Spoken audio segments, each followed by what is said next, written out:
Hello, and good morning to everyone here. I would first like to thank the Pennsylvania State Legislature for allowing me to speak on behalf of every businessman who has been cheated by Mr. John D. Rockefeller. I would like to open my case by providing some background on what happened once I founded the Acme Oil Company. In the early years, my company emerged as a strong competitor when juxtaposed with other mid-level corporations. In 1870, I found that the rates for the railroad increased. I dismissed it as a consequence of the shifting economy, but of course, the rates have increased every subsequent year. Moreover, the reason this occurred is because the associates who work for Standard Oil are also serving on the board for the railroad companies. They are charging other oil companies more money to ship their products elsewhere in hopes of forcing these entrepreneurs like myself out of business. Meanwhile, Standard Oil Company has been able to ship their products elsewhere for lower prices. So in short, Standard Oil and the railroad companies have become one entity. It is now 1876, and the rates do not show any sign of slowing down. It is hard for me to earn a profit when I must spend money on railroad fees. The point of my story is that it is difficult for a person to have their American dream when one company has a monopoly over a whole business. It is almost impossible to start a new corporation. Our country was founded on freedom and justice for all. We delivered ourselves from the dictatorship and tyranny of the English crown.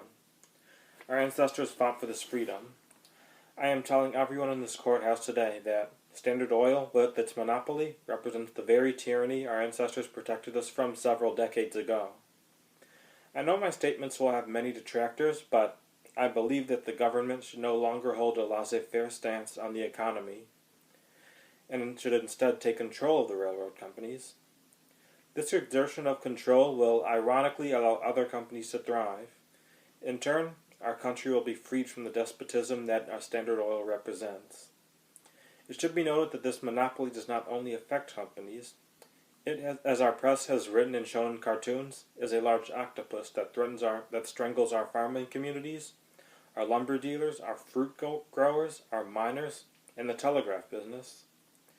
It should be noted that the telegraph is a piece of technology that has been recently invented, and it has had a positive effect on communications within our country. These businesses are by all means not the only ones that have been negatively impacted.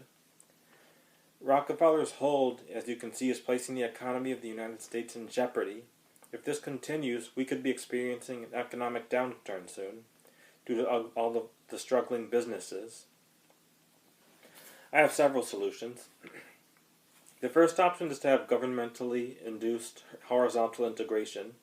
I suggest that every railroad owner would enter a legal agreement, or a legal pool, in which we would share traffic and establish rates that every owner must abide by.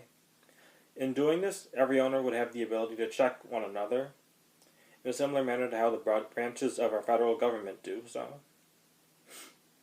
I must warn the government to take caution if they proceed with this plan, for, like every other piece of legislation, it must be enforced. Otherwise, the pool will be rendered worthless. I suggest that every punishment for the laws that I create should exceed the $500 and 2 years minimum in jail when the Interstate Commerce Act is violated. I suggest perhaps 3 years and $1,000 fine.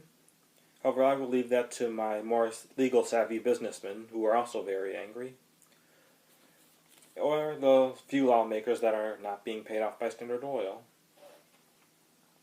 So, this brings me to my next point. The laws that are in circulation right now must be strictly enforced as well. An example of this is the Interstate Commerce Act. It has been violated multiple times, yet no one has received the fine and the prison time that is required as a penalty.